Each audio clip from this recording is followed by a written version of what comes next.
सिंधुदुर्ग जिल्ह्यातील आसगाव ठाकोरे येथे जी आता मायनिंगचे सर्व्हे सुरू आहे, त्याचबरोबर इतर गावामध्ये सुद्धा हळूहळू सर्व्हे सुरू झाला आहे.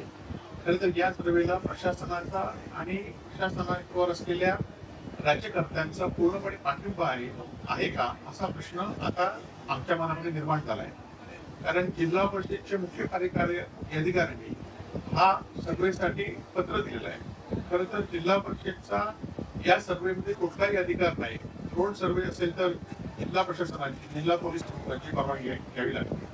परंतु असं न करता जिल्हा परिषदचे अनेक प्रश्न प्रलंबित आहेत. आज बनावट ठेकेदारांनी सह्या मारल्या आहेत, जलजीवनची कामं अपुरी आहेत, शिक्षण क्षेत्रामध्ये घट्टाळा झालेला आहे. असं असताना मुख्य कार्यकारी अधिकारी कोणाच्या दबावाने ही पत्र काढतायत आणि सर्वेला परवानगी देत आहेत. तर त्याची चौकशी झाली पाहिजे अशी आमची मागणी आहे. आम्ही ती योग्यपणे करू. परंतु जिल्हा प्रशासनावर पूर्णपणे राजकीय लोकांचा दबाव आहे हे या पत्रावर दिसून येते.